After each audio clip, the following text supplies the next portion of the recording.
Hi ನಮಸ್ಕಾರ ಎಲ್ಲರಿಗೂ welcome back to learn online. ನಾನು ನಿಮ್ಮ ವಿನಾಯಕ್ ಅಡ್ಡಿಪುಡಿ ಮಾತಾಡ್ತಾ ಇರೋದು. ಇವತ್ತಿನ ಈ ಒಂದು ಚಿಕ್ಕ ವಿಡಿಯೋದಲ್ಲಿ ನಾವು ನೋಡ್ತಾ ಇದ್ದೀವಿ ಇಂಡಿಯಾದ ಮೊಟ್ಟ ಮೊದಲ ವೇರಿಯಬಲ್ ಪೇಮೆಂಟ್ ಎಕೋಸಿಸ್ಟಮ್ NPCI ತಂದಿರುವಂಥದ್ದು.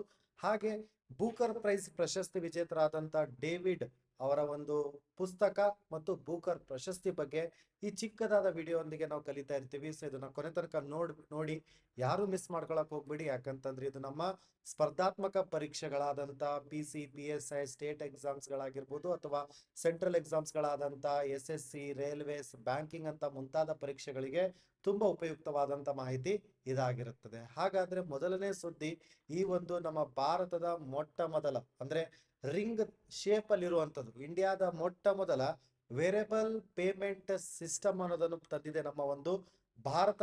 ಒಂದು ಏನಪ್ಪಾ ಅಂದ್ರೆ NPCI, national payment corporation of India ಅಂತ ನಾವು ಕರಿತೀವಿ. ನೋಡಿ, imagine if your ring finger itself could make a payment, no phone, no card ಅಥವಾ no wallet, just tap your ring and pay. That exactly what ring one does. ಹೌದಾ, ನಮ್ಮ ಬೆರಳಲ್ಲಿರುವಂತ ಒಂದು ring ಏನಿದೆಯಲ್ಲ, ಈ ರಿಂಗ್ ಮುಖಾಂತರನೇ ನಾವು payment ಮಾಡಬಹುದು ಅಂದ್ರೆ ನೀವು ನಂಬ್ತೀರಾ? ಖಂಡಿತ ನಂಬಬೇಕು. ಯಾಕಂತಂದ್ರೆ ಆ ತರ ಒಂದು ಆವಿಷ್ಕಾರ, ಆ ತರ ಒಂದು ಟೆಕ್ನಾಲಜಿಯನ್ನ ನಮ್ಮ ಭಾರತದ ಹೆಮ್ಮೆಯ NPCI ತಂದಿದೆ. ಹಾಗಾದ್ರೆ ಹೇಗಿದು, ಯಾವ ತರ ನಡೆಯುತ್ತೆ ತಿಳ್ಕೊಳ್ಳೋಣ. ನೋಡಿ, IIT ಮದ್ರಾಸ್ ಮೊದಲಿಗೆ ಕೇಳ್ತಾನೆ ಇದನ್ನ. ಭಾರತದ ಮೊಟ್ಟ ಮೊದಲ ಅಂದ್ರೆ ಇಂಡಿಯಾದ ಫಸ್ಟ್ ವೇರಿಯಬಲ್ ಪೇಮೆಂಟ್ ಎಕೋಸಿಸ್ಟಮ್ ಇದನ್ನ ಯಾರು ತಂದಿದ್ದಾರೆ ಅಂತಂದ್ರೆ Indian institute of technology Madras ಅವರು ಪಾರ್ಟ್ನರ್ ಆಗಿದ್ದಾರೆ NPCI, national payment corporation of India ಜೊತೆ ನಮಗೇನಪ್ಪಾ ಅಂತಂತಂದ್ರೆ ಪಾರ್ಟ್ನರ್ ಆಗಿರುವಂಥದ್ದು. ಹಾಗಾದ್ರೆ ಇದ್ರ ಬಗ್ಗೆ ಯಾವ ತರ ಇದೆ ನೋಡಿ, ಇಲ್ಲಿ ನಾವು ತೋರಿಸ್ತಾ ಇದ್ದೀನಿ ನಿಮಗೆ. ಈ ತರ ಒಂದು ರಿಂಗ್ ಇರುತ್ತೆ. ಈ ರಿಂಗ್ ಏನ್ ಕಾಣಿಸ್ತಾ ಇದೆಯಲ್ಲ, ಈ ರಿಂಗ್ ಇಲ್ಲಿ ನಿಮಗೆ ಅದಕ್ಕೋಸ್ಕರನೇ ಇಮೇಜ್ ಇಟ್ಟಿದ್ದೀನಿ. ಸೊ ಇದನ್ನೊಂದು ಸ್ವಲ್ಪ ದೊಡ್ಡದು ಮಾಡೋಣ. ಸೊ ಈ ರಿಂಗ್ ಏನಿದೆಯಲ್ಲ, ಈ ರಿಂಗ್ ಮುಖಾಂತರ ನಾವೇನಾದ್ರೂ ನಾವು ಒಂದು ಟ್ಯಾಪಿಂಗ್ ಮಷಿನ್ಸ್ ಗಳಿರ್ತವೆ. ಮುಂಚೆ ಎಲ್ಲ ಕಾರ್ಡ್ಗಳನ್ನ ಟ್ಯಾಪ್ ಮಾಡ್ತಾ ಇದ್ವಿ ಏನಾದ್ರೂ ಪೇಮೆಂಟ್ ಮಾಡ್ಬೇಕಾಗಿದ್ರೆ. ಹೌದಾ, ಆ ಕಾರ್ಡ್ ಅನ್ನ ಟ್ಯಾಪ್ ಮಾಡೋ ಬದಲು ನಮಗೆ ಯಾವುದೇ ಕಾರ್ಡ್ ಬೇಡ, ಬರೀ ನಾವು ಹಾಕೊಂಡಿರುವಂತ ರಿಂಗ್ ಮುಖಾಂತರ ನಾವು ಪೇಮೆಂಟ್ ಅನ್ನ ಮಾಡಬಹುದು. ಅದು ಯಾವ ತರ ಟೆಕ್ನಾಲಜಿ ಏನೆಲ್ಲ ಬಳಸಿದ್ದಾರೆ ಅದನ್ನೆಲ್ಲ ನಾವಿಲ್ಲಿ ಈ ಒಂದು ತರಗತಿ ಅಥವಾ ಈ ಒಂದು ವಿಡಿಯೋದಲ್ಲಿ ನೋಡ್ತಾ ಹೋಗ್ತೀವಿ. ಹೌದು, today we are learning a super interesting new age technology ಅಂತ ಹೇಳ್ಬೋದು. ಇಂಡಿಯಾದ ಫಸ್ಟ್ ವೇರಿಯಬಲ್ ಪೇಮೆಂಟ್ ಎಕೋಸಿಸ್ಟಮ್ ಇದಾಗಿದೆ. ಇದನ್ನ ಲಾಂಚ್ ಮಾಡಿರುವಂತದ್ದು ಯಾರಪ್ಪ ಅಂತಂದ್ರೆ ಮ್ಯೂಸ್ ವೇರಿಯಬಲ್ಸ್. ನೋಡಿ, ಇದು ಬಹಳ ಇಂಪಾರ್ಟೆಂಟ್, ಇಲ್ಲಿ ಹೈಲೈಟ್ ಕೂಡ ಮಾಡಿದ್ದೀನಿ ನಿಮಗೆ. ಮ್ಯೂಸ್ ವೇರಿಯಬಲ್ಸ್ ಅಂತ ಏನಿದೆಯಲ್ಲ, ಕೇಳ್ತಾನೆ ಇವೆಲ್ಲ ನಮ್ಗೆ ಇವೇ ಪ್ರಶ್ನೆಗಳೇ ಬರೋದು. ಆ ಒಂದು ಸುದ್ದಿಯ ಬಗ್ಗೆ ಅವೇರ್ನೆಸ್ ಇರಲಿ, ಅದ್ರ ಜೊತೆ ಇರುವಂತ ಸ್ಟ್ಯಾಟಿಕ್ ಮಾಹಿತಿಗಳು ಕೂಡ ನಾವು ಓದ್ತಾ ಹೋಗ್ಬೇಕು. ಮ್ಯೂಸ್ ವೇರಿಯಬಲ್ ಅನ್ನೋರು IIT ಮದ್ರಾಸ್ ಜೊತೆ ಸೇರಿಕೊಂಡು ಅದ್ರ ಜೊತೆ ಪಾಲುದಾರಿಕೆ ಹೊಂದಿರೋದು ಯಾರಪ್ಪ ಅಂದ್ರೆ NPCI. ಈ ಮೂರು ಏನಪ್ಪಾ ಅಂದ್ರೆ ಇಂಪಾರ್ಟೆಂಟ್ ಪಾಯಿಂಟ್ಸ್ ಗಳಾಗತ್ತೆ ನಾವು ನೆನಪಿಡ್ಕೋಬೇಕಾಗಿರೋದು. ಹಾಗಾಗಿ ನಾವು ಈ ವಿಡಿಯೋ ಕೊನೆ ತನಕ ನೋಡಿದಾಗ ಏನೆಲ್ಲ ಕಲಿಬಹುದು. ಹಾಗಾದ್ರೆ ರಿಂಗ್ ಒನ್ ಅಂದ್ರೆ ಏನು, NFC ಅಂತಂದ್ರೆ ಏನು, ಟೋಕನೈಸೇಷನ್ ಅಂತಂದ್ರೆ ಏನು, NPCI ಹೇಗೆ ವರ್ಕ್ ಆಗುತ್ತೆ, ಇದೆಲ್ಲಾ ತರದ ಒಂದು ನಮ್ಮ ತಲೆಯಲ್ಲಿರುವಂತಹ ಪ್ರಶ್ನೆಗಳು ಈ ಒಂದು ನ್ಯೂಸಿನ ಒಂದು ಕೊನೆಯಲ್ಲಿ ನಾವು ಅಂದ್ರೆ ಈ ಒಂದು ನ್ಯೂಸ್ ಕೊನೆ ಬರೋಷ್ಟೊತ್ತಿಗೆ ನಾವು ಇದ್ರ ಬಗ್ಗೆ ಅರ್ಥ ಮಾಡ್ಕೊಂಡಿರ್ತೀವಿ. ಹಾಗಾದ್ರೆ ನೋಡಿ, ರಿಂಗ್ ಒನ್ ಅಂತಂದ್ರೆ ಸ್ಮಾರ್ಟ್ ರಿಂಗ್ ಅಂತ ಕರಿತೀವಿ. ಹೆಂಗೆ ನಮ್ಮ ವಾಚ್, ನಾರ್ಮಲ್ ವಾಚ್ ಬೇರೆ, ಸ್ಮಾರ್ಟ್ ವಾಚ್. ಇದು ನಮ್ಮ ನಾರ್ಮಲ್ ವಾಚ್. ಇದೇ ಸ್ವಲ್ಪ ನಮಗೆ ಡಿಜಿಟಲೈಸ್ ಆಗಿ ನಮಗೆ ಬ್ಲೂಟೂತ್ ಅದೆಲ್ಲ ಕನೆಕ್ಟ್ ಆದ್ರೆ ಸ್ಮಾರ್ಟ್ ವಾಚ್ ಅಂತ ಕರಿತೀವಿ. ಅದೇ ತರ ಸ್ಮಾರ್ಟ್ ರಿಂಗ್ ಅಂತ ಇದೆ. ಇದು ನಾರ್ಮಲ್ ರಿಂಗ್. ಹೌದಾ, ನನ್ನ ಹತ್ರ ಇರೋದಿದ್ರು ನಾರ್ಮಲ್ ರಿಂಗ್. ಅದೇ ನಿಮಗೆ ಈ ತರ ಇರುತ್ತೆ, ನಮಗೇನಿದು ನಾರ್ಮಲ್ ರಿಂಗ್. ಅದೇ ನಮಗೆ ಸ್ಟೈಲಿಶ್ ಆಗಿ ಸ್ಮಾಲ್ ಆಗಿ ನಾವು ಅದರಿಂದ ಏನಾದ್ರು ಬಳಕೆ ಮಾಡ್ತಾ ಇದ್ರೆ ಅದನ್ನ ಸ್ಮಾರ್ಟ್ ರಿಂಗ್ ಅಂತ ಕರಿತೀವಿ. ಅಂದ್ರೆ ಇದು ಕಾಂಟ್ಯಾಕ್ಟ್ ಲೆಸ್ ಡಿಜಿಟಲ್ ಪೇಮೆಂಟ್ಸ್ ಅನ್ನ ತರುತ್ತೆ. ಅಂದ್ರೆ ಯಾವುದೇ ಫೋನ್ ಬೇಡ, ಯಾವುದೇ ಡೆಬಿಟ್ ಕಾರ್ಡ್ ಬೇಡ, ಯಾವುದೇ ವ್ಯಾಲೆಟ್ ಬೇಡ. ನಾವು ಜಸ್ಟ್ ಟ್ಯಾಪ್ ಮಾಡೋ ಮುಖಾಂತರ ರಿಂಗ್ ಅನ್ನ ಟ್ಯಾಪ್ ಮಾಡುವ ಮುಖಾಂತರ ಏನ್ ಮಾಡಬಹುದು, ನಮ್ಮ ಪೇಮೆಂಟ್ ಅನ್ನ ಡನ್ ಮಾಡಬಹುದು. ಆದ್ರೆ ಇದನ್ನ ನೋಡಬಹುದು ನಿಮಗೆ, it is introduced as a India's first secure element tokenization set. ನೋಡಿ, ಇವೆಲ್ಲಾ ಪದಗಳ ಅಬ್ರಿವೇಶನ್ ನಿಮಗೆ ಗಮನ ಇರಬೇಕು. What you mean by set ಅಂತ ಕೇಳ್ತಾನೆ. In the ring one technology ಅಥವಾ ಈ ತರ ಒಂದು ಟೆಕ್ನಾಲಜಿ ಅಂತಂದ್ರೆ ಸೆಕ್ಯೂರ್ ಎಲಿಮೆಂಟ್ ಟೋಕನೈಸೇಷನ್ ಅಂತ ಕರಿತೀವಿ. ಹಾಗಾದ್ರೆ ಟೋಕನೈಸೇಷನ್ ಅಂತಂದ್ರೆ ಏನು? ಯಾಕಂದ್ರೆ ನೋಡಿ, so your ring becomes your debit card ಇದ್ದಂಗೆ. ಈಗ ಸೇಫ್ಟಿ ಇದೆ ಮತ್ತೆ ಸೀಕ್ರೆಟ್ಲಿ ಕೂಡ ಇದೆ. ಈ ಟೋಕನೈಸೇಷನ್ ಅಂದ್ರೆ ಏನು? Secure element tokenisation. ಟೋಕನೈಸೇಷನ್ ಪದ ನೋಡ್ಕೊಳ್ಳಿ, ಅದಕ್ಕಿಂತ ಮುಂಚೆ NFC ಬಗ್ಗೆ ತಿಳ್ಕೊಂಬಿಡೋಣ. NFC ಅಂತಂದ್ರೆ ನಿಯರ್ ಫೀಲ್ಡ್ ಕಮ್ಯುನಿಕೇಶನ್ ಅಂತ ಅರ್ಥ. ಈಗ ನೀವು ಡೆಬಿಟ್ ಕಾರ್ಡ್ ಅಥವಾ ಕ್ರೆಡಿಟ್ ಕಾರ್ಡ್ ಅಥವಾ ನಮಗೇನು ಟ್ಯಾಪ್ ಮಾಡೋ ಮುಖಾಂತರ ಪೇಮೆಂಟ್ ಮಾಡ್ತಾ ಇದ್ವಿ ನಾವು, ಆ ಟ್ಯಾಪಿಂಗ್ ಮಷಿನ್ ಅಂತ ಇರ್ತಿತ್ತು. ಇದು ಕೂಡ ಸೇಮ್. ಅಂದ್ರೆ ಅದು ಯಾವ ಒಂದು ಟೆಕ್ನಾಲಜಿ ಅಂದ್ರೆ NFC ಅಂತ ಕರಿತೀವಿ, ನಿಯರ್ ಫೀಲ್ಡ್ ಕಮ್ಯುನಿಕೇಶನ್ ಅಂತ.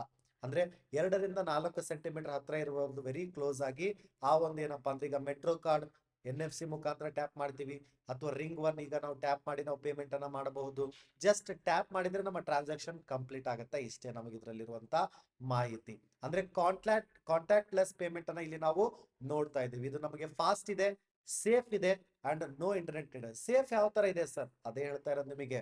ಟೋಕನೈಸೇಷನ್ ಅಂತ ಪದ ಇತ್ತು, ಹೌದಾ? ಇಮ್ಯಾಜಿನ್ ಇವ್ರ ಡೆಬಿಟ್ ಕಾರ್ಡ್, ಎಲ್ರಿಗೂ ಕೂಡ ಡೆಬಿಟ್ ಕಾರ್ಡ್ ಇರುತ್ತಾ, ATM ಕಾರ್ಡ್ ಅಲ್ಲಿ ನಂಬರ್ ಇರುತ್ತಾ? ಆ ಡೆಬಿಟ್ ಕಾರ್ಡ್ ನಂಬರ್ ಇಟ್ಕೊಂಡು ಎಷ್ಟು ಜನ ಫ್ರಾಡ್ ಕೂಡ ಮಾಡ್ತಾರೆ, ಫೇಕ್ ನಂಬರ್ ಅಥವಾ ನಮಗೆ ರಿಪ್ಲೇಸಸ್ ಮಾಡ್ತಾರೆ, ಹಲವಾರು ನಡೆಯುತ್ತೆ.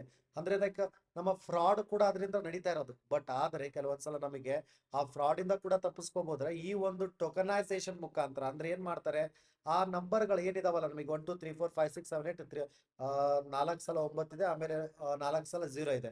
ಅಲ್ಲಿ ಏನ್ ಮಾಡ್ಬಿಡ್ತಾನೆ, ಸೊ XY45AB7792PQ ಅಂತ ಏನಪ್ಪಾ ಅಂತಂದ್ರೆ ಹ್ಯಾಕರ್ಸ್ಗಳು ಡೇಟಾವನ್ನ ಸ್ಟೀಲ್ ಮಾಡದೇ ಇರೋ ತರ ಏನಪ್ಪಾ ಅಂದ್ರೆ ಈ ತರ ವ್ಯವಸ್ಥೆಯನ್ನ ತಂದಿದ್ದಾರೆ. ಓಕೆ, ದಿಸ್ ಏನಪ್ಪಾ ಅಂದ್ರೆ only the token, not your real card number ಅಲ್ಲ ಅಲ್ಲಿರೋದು, ಜಸ್ಟ್ ದ ಟೋಕನ್ ನಂಬರ್. ಅವಾಗ ಆ ಒಂದು ಎಕ್ಸ್ಟ್ರೀಮ್ಲಿ ಸೆಕ್ಯೂರ್ ಇದೆ. ಅಂದ್ರೆ ಈ ಟೋಕನೈಸೇಷನ್ ಅನ್ನೋದು ನಮ್ಮ ರಿಯಲ್ ಡೇಟಾವನ್ನ ಕೊಡಲ್ಲ, ಸೀಕ್ರೆಟ್ ನಿಕ್ ನೇಮ್ ಕೊಡುತ್ತೆ. ಸೊ ದಟ್ ನಮಗಷ್ಟೇ ಗೊತ್ತಿರುತ್ತೆ ಅದು. ಸೊ ದಟ್ ಯಾರು ಕೂಡ ನಮ್ಮನ್ನ ಅಂದ್ರೆ ಈ ಒಂದು ಡೇಟಾವನ್ನ ಸ್ಟೀಲ್ ಮಾಡಕ್ಕಾಗಲ್ಲ. ಸೊ ಅದಕ್ಕೋಸ್ಕರ ಇದನ್ನು ಟೋಕನೈಸೇಷನ್ ಅನ್ನೋ ಪದವನ್ನ ಬಳಕೆ ಮಾಡ್ತೀವಿ. ಹಾಗಾದ್ರೆ NPCI ರೋಲ್ ಏನು? National payment corporation of India ಅಂತ ಹೇಳಿದ್ವಿ. ಈಗ ನಮಗೆ UPI ಆಗಿರ್ಬೋದು, ರೂಪೇ ಆಗಿರ್ಬೋದು, ಫಾಸ್ಟ್ಯಾಗ್ ಆಗಿರ್ಬೋದು, IMPS, AEPS, ಭೀಮ್, ಇವೆಲ್ಲ ಕೂಡ ಇಂಡಿಯಾದ ಡಿಜಿಟಲ್ ಪೇಮೆಂಟ್ ನ ಒಂದು ಪ್ಲಾಟ್ಫಾರ್ಮ್ಗಳು, ಹೌದಾ? ಇಂಡಿಯಾದ ಡಿಜಿಟಲ್ ಇನಿಷಿಯೇಟಿವ್ಗಳು, ಎವ್ರಿಥಿಂಗ್ ಎಲ್ಲಾನು ಕೂಡ. ಅದೇ ತರನೇ ಈಗ ಮ್ಯೂಸ್ ವೇರಿಯಬಲ್ಸ್ ಅನ್ನೋರು ಪಾರ್ಟ್ನರ್ ಆಗಿದ್ದಾರೆ. ಫಸ್ಟ್ ವೇರಿಯಬಲ್ ಪೇಮೆಂಟ್ ಎಕೋಸಿಸ್ಟಮ್ ಅಂದ್ರೆ ವೇರಿಯಬಲ್ ಅಂದ್ರೆ ಗೊತ್ತು, ನಾವು ಹಾಕುವಂತ ವಸ್ತು. ಆ ವೇರಿಯಬಲ್ ಎಕೋಸಿಸ್ಟಮ್ NPC ಎನ್ಶ್ಯೂರ್ ಮಾಡುತ್ತೆ, ಟ್ರಾನ್ಸಾಕ್ಷನ್ ಸೇಫ್ಟಿ ಇರುತ್ತೆ. ಅದೇ ತರ ರಿಯಲ್ ಟೈಮ್ ಸೆಟಲ್ಮೆಂಟ್ ಕೂಡ ಇದೆ. ಓಕೆ, ಸೊ ಇದು ನಮಗೆ RBI ರೂಲ್ಸ್ ನ ಕಾಂಪ್ಲಯನ್ಸ್ ಕೂಡ. ನೋಡಿ ಮೇನ್ ಆಗಿ ಏನ್ ಬೇಕು, RBI ರೂಲ್ಸ್ ಅಲ್ಲಿ ಬರುತ್ತಾ? ಎಸ್, ಖಂಡಿತ. ಸೊ ಹಾಗಾದ್ರೆ ಇದು compliance with the RBI rules. Okay, ಈ ತರ ನಾವು NPCI ರೋಲ್ ಅನ್ನು ಕೂಡ ನೋಡಿದ್ವಿ. NPCI ಸ್ಥಾಪನೆ ಬಗ್ಗೆ ನೀವು ಕಮೆಂಟ್ ಮೂಲಕ ಆನ್ಸರ್ ಮಾಡ್ಬೇಕು. ಈ ವಿಡಿಯೋ ನೋಡ್ತಾ ಇದ್ದೀರಾ ತಾನೆ, ನಿಮಗೆ ತುಂಬಾ ಸುಲಭವಾದ ಪ್ರಶ್ನೆ ಕೇಳ್ತಾ ಇದ್ದೀನಿ. NPCI ಸ್ಥಾಪನೆ ಯಾವಾಗ, ಹಾಗೆ ಅದರ ಪ್ರಧಾನ ಕಚೇರಿಯಲ್ಲಿದೆ? ಈ 2 ಪ್ರಶ್ನೆಗೆ ನನಗೆ ಕ್ಲಾಸ್ ಮುಗಿದ ಮೇಲೆ ಅಥವಾ ವಿಡಿಯೋ ಮುಗಿದ ಮೇಲೆ ಅಥವಾ ವಿಡಿಯೋ ಕೇಳಿದ ಮೇಲೆ ಕಮೆಂಟ್ ಮೂಲಕ ಈ ವಿಡಿಯೋ ಕಮೆಂಟ್ ಅಲ್ಲಿ ಆನ್ಸರ್ ಮಾಡಬೇಕು. ಓಕೆ, ಹಾಗಾದ್ರೆ ರಿಂಗ್ ಹೇಗೆ ವರ್ಕ್ ಆಗುತ್ತೆ? ಈಗ ನಾವು ರಿಂಗ್ ಅನ್ನ ವೇರ್ ಮಾಡ್ತೀವಿ, ಹೌದಾ? RuPay credit card ring through the Muse wallet app through ಏನಾಗಿರುತ್ತೆ, ಲಿಂಕ್ ಆಗಿರುತ್ತೆ ಆ ರಿಂಗ್. ಈ ಒಂದು ಆಪ್ ಕ್ರಿಯೇಟ್ ಮಾಡುತ್ತೆ ಟೋಕನೈಸೇಷನ್ ಕಾರ್ಡ್ ಆಗಿ. ಅಂದ್ರೆ ನಾನು ಟೋಕನೈಸೇಷನ್ ಬಗ್ಗೆ ಕಲಿತೆ, ಅದೊಂದು ಫೇಕ್ ಅಥವಾ ನಂಬರ್ಗಳನ್ನು ನಮಗೆ ಒಂದು ನಿಕ್ ನೇಮ್ ನಮಗ್ ಮಾತ್ರ ಗೊತ್ತಿರುತ್ತೆ, ಬೇರೆ ಯಾರಿಗೂ ಗೊತ್ತಿರಲ್ಲ. ಓಕೆ, ಜಸ್ಟ್ ನಾವೇನ್ ಮಾಡ್ಬೋದು, ಶಾಪ್ ಅಲ್ಲಿ ಹೋಗಿದ್ದಾಗ ಜಸ್ಟ್ ಟ್ಯಾಪ್ ಮಾಡಿದ್ರೆ ಸಾಕು, ರಿಂಗು ಆ POS ಮಷಿನ್ ಇರುತ್ತಲ್ಲ, NFC ಇದು, ಅಂದ್ರೆ ಆ ಮಷಿನ್ ಅಲ್ಲಿ ಅದು ತೆಗೆದುಕೊಳ್ಳುತ್ತೆ, ಪೇಮೆಂಟ್ ಇನ್ಸ್ಟಂಟ್ಲಿ ಆಗುತ್ತೆ. Okay, so even if your phone battery dies also ಇದು ವರ್ಕ್ ಅಂತ ಹೇಳ್ತಾರೆ. ನೋಡಿ ಎಂತ ಅಡ್ವಾಂಟೇಜ್ ಅಲ್ಲ. ಒಂದೊಂದ್ಸಲ ಫೋನ್ ಬ್ಯಾಟ್ರಿ ಇಲ್ಲ ಅಂತ ನಾನು ಪೇಮೆಂಟ್ ಆಗಿಲ್ಲ ಅಂತಲ್ಲ, ಜಸ್ಟ್ ರಿಂಗ್ ಮುಖಾಂತರ ಕೂಡ ನಾವು ಪೇಮೆಂಟ್ ಅನ್ನ ಮಾಡಬಹುದು. ಓಕೆ, ಸೊ ಈ ತರ ಈ ಒಂದು ರಿಂಗು ವರ್ಕ್ ಆಗುವಂಥದ್ದು. ಹಾಗಾದ್ರೆ ಈ ಸಿಸ್ಟಮ್ ಎಷ್ಟು ಇಂಪಾರ್ಟೆಂಟ್ ಇದೆ ಅಂದ್ರೆ ಭಾರತಕ್ಕೆ, ಖಂಡಿತ ನಾವು ಎಷ್ಟು ಡಿಜಿಟಲೈಸೇಷನ್ ಮುಂದುವರಿತಿದೀವಿ ಅಂತಂದ್ರೆ Tier 2 Tier 3 ಸಿಟೀಸ್ ಗಳಿಗೆ ಡಿಜಿಟಲ್ ಪೇಮೆಂಟ್ಸ್ ಗಳಿಗೆ ತುಂಬಾ ಸುಲಭವಾಗುತ್ತೆ. ಪೆಟ್ರೋಲ್ ಪಂಪ್ಸ್, ಮೆಟ್ರೋ, ಟೋಲ್ಸ್ ಆಗಿರ್ಬೋದು, ಕೆಫೇಸ್ ಆಗಿರ್ಬೋದು, ಈ ತರ ಒಂದು ಎನ್ವೈರ್ಮೆಂಟ್, ಈ ತರ ಇರುವಂತ ಪ್ರದೇಶಗಳಿಗೆ ಈ ತರ ಒಂದು ಪೇಮೆಂಟ್ ಅನ್ನ ಮಾಡಿದಾಗ ತುಂಬಾ ಸುಲಭ ಆಗುತ್ತೆ. ಮುಂಚೆ ಎಲ್ಲ ಹೈವೇದಲ್ಲಿ ನಿಂತ್ಕೊಂಡು ಟೋಲ್ ಅನ್ನ ತೆಗೆದುಕೊಂಡು ಹೋಗೋದು ಎಷ್ಟು ನಮಗೆ ಆ ಒಂದು ಕಂಜೆಸ್ಟೆಡ್ ಅಥವಾ ನಮಗೆ ಎಷ್ಟು ನಿಧಾನ ಆಗ್ತಿತ್ತು. ಹೇಗೆ ಫಾಸ್ಟ್ಯಾಗ್ ರಿಪ್ಲೇಸ್ ಮಾಡ್ತದನ್ನ, ಫಾಸ್ಟ್ಯಾಗ್ ಜಸ್ಟ್ ಏನಿಲ್ಲ, ಹೋಗ್ತೀವಿ 2 3 ಸೆಕೆಂಡ್ ನಿಲ್ತೀವಿ, ಫಾಸ್ಟ್ಯಾಗ್ ಕ್ಯಾಪ್ಚರ್ ಆಗುತ್ತೆ, ಅದ್ರಲ್ಲಿ ದುಡ್ಡು ಆಟೋಮೆಟಿಕ್ ಹೋಗುತ್ತೆ, ನಮ್ಮ ಕಾರ್ ಮೂವ್ ಆಗ್ತಾನೆ ಇರುತ್ತೆ. ಓಕೆ, ಈ ತರ ನಾವು ನಿಲ್ಲೋ ಹಾಗೆ ಅಲ್ಲ ಅಲ್ಲಿ, ಎಲ್ಲಿ? ಟೋಲ್ ಗೇಟ್ ಅಲ್ಲಿ, ಹೌದಾ? ಸೊ ಟೋಲ್ ಬೂತ್ ಗಳಲ್ಲಿ. ಸೊ ಎಷ್ಟು ನಮಗೆ ಅದೇ ತರ ನಾವು ಡಿಜಿಟಲೈಸೇಷನ್ ನೋಡ್ತಾ ಇದೀವಿ. ಲೆಸ್ ಕ್ಯಾಶ್ ಎಕನಾಮಿಯನ್ನ ನೋಡ್ತೀವಿ. RBI wants India to become the less cash economy, ಅಂದ್ರೆ ಡಿಜಿಟಲೈಸೇಷನ್ ನೋಡ್ತಾ ಇದೆ ಅಂತ ಅರ್ಥ. ಓಕೆ, ಸೊ ಹಾಗಾದ್ರೆ ಈ ತರ ಇದ್ದಾಗ ಈ ಒಂದು ರಿಂಗ್ ಲೈಕ್ ಇರುವಂತ ವೇರಿಯಬಲ್ ವ್ಯವಸ್ಥೆ ಇರುವಂತ ಒಂದು ಇದನ್ನ ನಾವು ನೋಡಿದ್ವಿ. ಈಗ ಮುಂದೆ ಇರುವಂತದ್ದು ನೋಡ್ತಿದ್ದೀರಾ, 2025ರ ಬೂಕರ್ ಪ್ರೈಸ್ ವಿನ್ನರ್ ಆದಂತ ಝೇಲಿ ಡೇವಿಡ್ ಝೇಲಿ. ಅದನ್ನ ನೀವು ಎಸ್ ಸ್ಮಾಲ್ ಅಥವಾ ಎಸ್ ನಿಮಗೆ ಪ್ರನೌನ್ಸ್ ಕೂಡ ನಿಮಗೆ ಅಷ್ಟು ದೊಡ್ಡದಾಗಿ ಬರಲ್ಲ. ಸೊ ಬೂಕರ್ ಪ್ರೈಸ್ ಬಗ್ಗೆ ಇಲ್ಲಿ ವಿಶ್ಲೇಷಣೆ ಆಗುತ್ತೆ, ಎಲ್ಲವೂ ಕೂಡ ನೋಡ್ತಾ ಹೋಗ್ತೀವಿ. ಹಾಗಾದ್ರೆ 2025ರ ಬೂಕರ್ ಪ್ರಶಸ್ತಿ ಪಡೆದಂತ ವ್ಯಕ್ತಿಯವರು ಯಾರು? ಡೇವಿಡ್ ಅನ್ನೋರು. ಅವರ ಒಂದು ನಾವೆಲ್ ಯಾವುದು? ಫ್ಲೆಶ್. ನೋಡಿ ಇವೆರಡೂ ಬಹಳ ಇಂಪಾರ್ಟೆಂಟ್. ಯಾವ ಪುಸ್ತಕಕ್ಕೆ ಸಿಕ್ತು, ಯಾರಿಗೆ ಸಿಕ್ತು, ಈ ಬಾರಿ ಕೊಟ್ಟಂತ ಈ ಒಂದು ಬೂಕರ್ ಪ್ರಶಸ್ತಿ. ಸರ್ ಬೂಕರ್ ಪ್ರಶಸ್ತಿ ಅಂದ್ರೆ, ಬೂಕರ್ ಪ್ರಶಸ್ತಿ ಅಂದ್ರೆ ಬೆಸ್ಟ್ ಬುಕ್ಕಿಗೆ ಕೊಡುವಂಥದ್ದು, ಆಥರ್ಸ್ಗೆ ಕೊಡುವಂಥದ್ದು. ಇದರಲ್ಲಿ ಎರಡು ವಿಧಗಳು ಬರ್ತವೆ, ಅದನ್ನು ತಿಳಿಸ್ಕೊಡ್ತೀನಿ, ತಲೆ ಕೆಡ್ಸ್ಕೊಬೇಡಿ. ಯಾಕಂದ್ರೆ ಬಹಳ ಸುದ್ದಿಯಲ್ಲಿತ್ತು ಈ ಪ್ರಶ್ನೆ, ನಮಗ ಬರುವಂತ ಸಾಧ್ಯತೆ ಬಹಳ ಇದೆ. ಯಾಕಂದ್ರೆ ಮೈಸೂರು ದಸರಾ ಉದ್ಘಾಟನೆ ಮಾಡಿದಂತ ಬಾನು ಮುಸ್ತಾಕ್ ಅವರು ಕೂಡ, ಯಾಕೆ ಅವರೇ ಉದ್ಘಾಟನೆ ಮಾಡಿದಂದ್ರೆ ಅವರು ಕೂಡ ಬೂಕರ್ ಪ್ರಶಸ್ತಿಯನ್ನ ಗೆದ್ದಿದ್ರು, ಹೌದಾ? ಸೊ ಹಾಗಾದ್ರೆ ಅವ್ರು ಯಾವ ಪ್ರಶಸ್ತಿಯನ್ನ ಗೆದ್ದಿದ್ರು ಅಂದ್ರೆ ಯಾವ ತರ ಬೂಕರ್ ಪ್ರಶಸ್ತಿ ಗೆದ್ದಿದ್ರು, ಇವೆಲ್ಲಾ ಮಾಹಿತಿ ಬೇಕಾಗತ್ತೆ ನಮಗೆ. ಅದಕ್ಕೋಸ್ಕರ ಒಂದ್ ಸ್ವಲ್ಪ ವೇಟ್ ಮಾಡಿ, ನಿಮ್ಮ ಒಂದು ಡೌಟ್ಗಳು ಕ್ಲಿಯರ್ ಆಗ್ತಾ ಹೋಗುತ್ತೆ. ಅಂಡ್ ನೋಡಿ, ಇವರ ಒಂದು 6ನೇ ಬುಕ್ ನಮ್ಗೆ ಅಷ್ಟೊಂದು ಇಂಪಾರ್ಟೆಂಟ್ ಇಲ್ಲ, ಬಟ್ ಅವ್ರು ಎಲ್ಲಿಯವರು, ಹಂಗೇರಿಯನ್ ಬ್ರಿಟಿಷ್ ರೈಟರ್ ಇವರು, ಹೌದಾ? ಹಂಗೇರಿಯನ್ ಬ್ರಿಟಿಷ್ ರೈಟರ್ ಆದಂತ ಈ ಒಂದು ಡೇವಿಡ್ ಅವರಿಗೆ ಫ್ಲೆಶ್ ಎಂಬ ಪುಸ್ತಕಕ್ಕೆ ಬೂಕರ್ ಪ್ರಶಸ್ತಿ ಸಿಕ್ಕಿದೆ. ಓಕೆ, ಇದೊಂದು ಪ್ರೌಡ್ ಮೂಮೆಂಟ್ ಅವ್ರಿಗೆ, ಹೌದಾ? ಯಾಕಂದ್ರೆ ಅಷ್ಟು ಈಸಿ ಅಲ್ಲ ರೀ ಬೂಕರ್ ಪ್ರಶಸ್ತಿ ಅನ್ನೋದು, ಬಹಳ ಅತ್ಯುನ್ನತ ಪ್ರಶಸ್ತಿ. ಆಲ್ ದಟ್ ಮ್ಯಾನ್ ಇಸ್, ಹೌದಾ? ನೋಡ್ಬೋದು ಡೇವಿಡ್ ಅವರ ಒಂದು ಪುಸ್ತಕ ಇದು ಫ್ಲೆಶ್ ಅಂತ. ಓಕೆ, ಎಷ್ಟು ಅದ್ಭುತವಾದ ಪುಸ್ತಕ ಇದು ಕೂಡ, ಅದಕ್ಕಾಗಿ ಅವ್ರಿಗೆ ಆ ಪ್ರಶಸ್ತಿಯನ್ನ ಸಿಕ್ಕಿರುವಂಥದ್ದು. ಹಾಗಾದ್ರೆ ಬೂಕರ್ ಪ್ರಶಸ್ತಿ ಯಾವ ವರ್ಷದಿಂದ ಕೊಡ್ತಾ ಇದ್ದಾರೆ? 1969ರಿಂದ ಇಂಗ್ಲೆಂಡ್ ಅಥವಾ UK, ಯುನೈಟೆಡ್ ಕಿಂಗ್ಡಮ್ ಅಲ್ಲಿ ಕೊಡ್ತಾ ಇರುವಂತ ಪ್ರಶಸ್ತಿ ಇದು. 1969 ಹತ್ರ ಕೊಡ್ತಾ ಇರುವಂತ ವರ್ಲ್ಡ್ಸ್ ಮೋಸ್ಟ್ ಪ್ರೆಸ್ಟೀಜಿಯಸ್ ಅವಾರ್ಡ್ ಅಂತ ಹೇಳಿದ್ರೆ ತಪ್ಪಾಗಲಾರ್ದೇನೋ ಅದೇ ಇರೋದು, ಹೌದಾ? ಎಸ್, ಈ ಒಂದು ಇಂಗ್ಲಿಷ್ ಲ್ಯಾಂಗ್ವೇಜ್ ಫಿಕ್ಷನ್ ರಿಟರ್ನ್ ಆಗಿರುವಂತ ಅಥವಾ ರೈಟರ್ಸ್ಗೆ ಪಬ್ಲಿಷ್ ಮಾಡಿದವರಿಗೆ ಅಥವಾ ಈ ಒಂದು ಪ್ರಶಸ್ತಿಯನ್ನ ಕೊಡಲಾಗುತ್ತದೆ. ಓಕೆ, ಇದು ನಮಗೆ ಏನಪ್ಪಾ ಅಂತಂದ್ರೆ UK ಮತ್ತೆ ಐರ್ಲೆಂಡ್ ಅಲ್ಲಿ ಪ್ರತಿ ವರ್ಷ ಕೊಡುವಂತ ಪ್ರಶಸ್ತಿ, ಅದು ಬೂಕರ್ ಪ್ರಶಸ್ತಿ. 52 ಲಕ್ಷ ಅಂದ್ರೆ 50,000, ನೀವು ನೋಡ್ಬೋದು ಏನಪ್ಪಾ ಅಂತಂದ್ರೆ ದುಡ್ಡನ್ನ ಕೊಡ್ತಾ ಇದ್ದಾರೆ. ಓಕೆ, ಪೌಂಡ್ ಅಲ್ಲಿ ದುಡ್ಡನ್ನ ಕೊಡ್ತಾ ಇದ್ದಾರೆ. 50,000 ಅಂದ್ರೆ 52 ಲಕ್ಷ ಆಗುತ್ತೆ. ಶಾರ್ಟ್ ಲಿಸ್ಟ್ ಆಗಿರುವಂತ ಆಥರ್ಸ್ಗೂ ಕೊಡ್ತಾ ಇದಾರೆ, ಅಂದ್ರೆ ನಾಮಿನೇಟ್ ಅಥವಾ ಶಾರ್ಟ್ ಲಿಸ್ಟ್ ಆಗಿರ್ತಾರಲ್ಲ, ಅವ್ರಿಗೂ $2,500 ಪೌಂಡ್ ಅನ್ನ ಕೊಡ್ತಾ ಇದ್ದಾರೆ ಈಚ್ ಆಗಿ. ಓಕೆ, ಬೂಕರ್ ಪ್ರಶಸ್ತಿ ಅಂದ್ರೆ ಇಂಗ್ಲಿಷ್ ಅಲ್ಲಿ ಇರುವಂತ ಪುಸ್ತಕಗಳಿಗೆ ಕೊಡ್ತಾರೆ. ಮತ್ತೆ ಇನ್ನೊಂದು ಬಾನು ಮುಸ್ತಾಕ್ ಅವ್ರಿಗೆ ಕೊಟ್ರಲ್ಲ ಸರ್, ಅದ್ಯಾವ್ದು ಅಂದ್ರೆ ಅದು ಇಂಟರ್ನ್ಯಾಷನಲ್ ಬೂಕರ್ ಪ್ರೈಸ್. ಅದ್ಯಾವುದು? International Booker prize. ಹಾಗಾದ್ರೆ ಯಾಕೆ ಇದು ಫೇಮಸ್ ಆಗತ್ತಪ್ಪ? ಬೂಕರ್ ಪ್ರಶಸ್ತಿ ಸಿಕ್ಕರೆ ಯಾಕೆ ಫೇಮಸ್ ಆಯ್ತು? ನೀವು ನೋಡಿದ್ರಿ, ಗ್ಲೋಬಲ್ ಫೇಮ್ ಸಿಗುತ್ತೆ, ಹೈ ಬುಕ್ ಸೇಲ್ಸ್ ಆಗುತ್ತೆ, ಇಂಟರ್ನ್ಯಾಷನಲ್ ರೆಕಗ್ನೈಸೇಷನ್ ಸಿಗುತ್ತೆ, ಮತ್ತೆ ಒಂದು ಲಿಟ್ರಸಿ ಅಥವಾ ಲಿಟ್ರರಿ ಅನ್ನೋ ವರ್ಕ್ ಏನಿದೆಲ್ಲ ಅದರ ಎಕ್ಸಲೆನ್ಸ್ ಬಗ್ಗೆ ತಿಳಿಸ್ಕೊಳ್ಳುತ್ತೆ, ಯಾವ ತರ ಅದ್ಭುತವಾದ ಪುಸ್ತಕ ಅಂತ.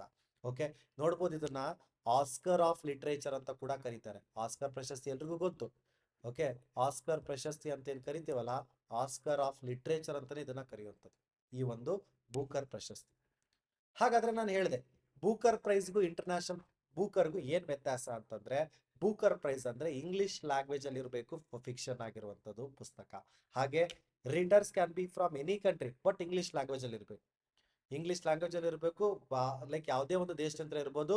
Books must be published in the UK or Ireland. ನೋಡಿದ ಬಹಳ ವಿಶೇಷತೆ ಇದೆ, ಅಂದ್ರೆ ಆಥರ್ ಎಲ್ಲಿಯರಾದ್ರೂ ಇರ್ಲಿ, ಬಟ್ ಇಂಗ್ಲೆಂಡ್ ಅಥವಾ UK ಅಂತಾನೆ ಅದು ಪಬ್ಲಿಷ್ಡ್ ಆಗಿರ್ಬೇಕು ಪುಸ್ತಕ. ಅವಾಗ ಆ ಒಂದು ಆಥರ್ಗೆ ಬೂಕರ್ ಪ್ರಶಸ್ತಿ ಸಿಗುತ್ತೆ. ಹಾಗಾದ್ರೆ ಇಂಟರ್ನ್ಯಾಷನಲ್ ಬೂಕರ್ ಪ್ರೈಸ್ ಅಂದ್ರೆ ಏನು? ಅಂತಾರಾಷ್ಟ್ರೀಯ ಬೂಕರ್ ಪ್ರೈಸ್ ಅಂತಂದ್ರೆ ಇದು ಟ್ರಾನ್ಸ್ಲೇಟೆಡ್ ವರ್ಕಿ ಕೊಡುವಂಥದ್ದು.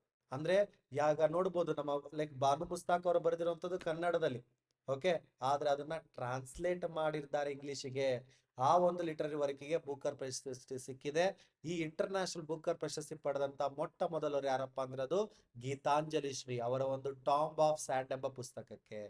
ಎರಡನೇದವರೇ ಬಾನು ಮುಸ್ತಾಕ್. ಅರ್ಥ ಆಯ್ತಾ? ಸೊ ಇದು ಇಂಗ್ಲಿಷ್ಗೆ ಟ್ರಾನ್ಸ್ಲೇಟ್ ಆಗಿದ್ರೆ ಕೊಡ್ತಾರೆ ಈ ಒಂದು ಇಂಟರ್ನ್ಯಾಷನಲ್ ಬೂಕರ್ ಪ್ರಶಸ್ತಿ.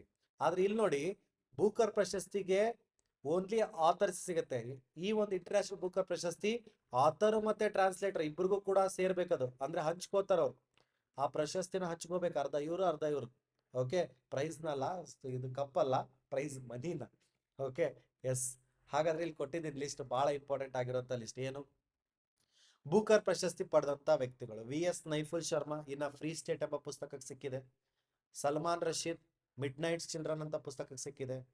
ರಿಯಲ್ ಇಂಡಿಯನ್, ಯಾಕಂದ್ರೆ ಇವರಿಬ್ರು ಬೇರೆ ದೇಶದಲ್ಲಿ ಇದ್ದರು, ನಮ್ಮ ಆಕ್ಚುಲ್ ಇಂಡಿಯನ್ ಆಗಿ ಸಿಕ್ಕೋರು ಯಾರಪ್ಪ ಅಂದ್ರೆ ಅದು Arundhati Roy, the god of small things. And Kiran Desai ಅವರ inheritance of loss. Aravind Adiga ಅವರ ದ ವೈಟ್ ಟೈಗರ್. ಇದು ಯಾವ ವರ್ಷದಲ್ಲಿ ಸಿಕ್ಕಿದಾವೆ, ಯಾವ ಆಥರಿಗೆ ಸಿಕ್ಕಿದಾವೆ, ಯಾವ ಪುಸ್ತಕಕ್ಕೆ ಸಿಕ್ಕಿದಾವೆ, ಇದು ಬಹಳ ಇಂಪಾರ್ಟೆಂಟ್ ಆಗುತ್ತೆ. ಅದಲ್ಲದೆ ಇಂಟರ್ನ್ಯಾಷನಲ್ ಬೂಕರ್ ಪ್ರಶಸ್ತಿ ಅಂದ್ರೆ ಟ್ರಾನ್ಸ್ಲೇಷನ್ ವಿಭಾಗದಲ್ಲಿ ಸಿಕ್ಕಿರುವಂತ ಪ್ರಶಸ್ತಿಗಳು. ಅದರಲ್ಲಿ ಗೀತಾಂಜಲಿ ಶ್ರೀ ಅಂತ ಹೇಳಿದೆ, ಅವರ ಒಂದು ಟಾಂಬ್ ಆಫ್ ಸ್ಯಾಂಡ್, ಇದನ್ನ ಟ್ರಾನ್ಸ್ಲೇಟ್ ಮಾಡಿದವರು ಡೈಸಿ ರಾಕ್ವೆಲ್ ಅನ್ನೋರು.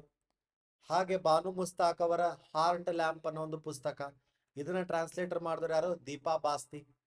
ಅಂದ್ರೆ ಇವರೆಲ್ಲರಿಗೂ ಕೂಡ ಸಿಕ್ಕಿರುವಂತ ಪ್ರಶಸ್ತಿ ಇದು. ಎಷ್ಟು ಜನ ಇದಾರಲ್ಲ, ಈ ಒಂದು ಬೂಕರ್ ಪ್ರಶಸ್ತಿ 5 ಜನ ಅಂಡ್ ಇಂಟರ್ನ್ಯಾಷನಲ್ ಬೂಕರ್ ಪ್ರಶಸ್ತಿ 2. ಹೌದಾ? ಸೊ ಒಟ್ಟು 7 ಜನ ಆಗಿದ್ದಾರೆ. ಅಂಡ್ ಇನ್ನ ಅತಿ ಹೆಚ್ಚು ಬೂಕರ್ ಪ್ರಶಸ್ತಿ ಸಿಗ್ಲಿ ನಮ್ಮ ಕರ್ನಾಟಕಕ್ಕಾಗಿರ್ಬೋದು, ಭಾರತಕ್ಕಾಗಿರ್ಬೋದು ಅಂತ ನಮಗೂ ಕೂಡ ಬಹಳ ಆಸೆ ಇದೆ. ಅಂಡ್ ಅದನ್ನು ಕೂಡ ನೋಡೋಣ.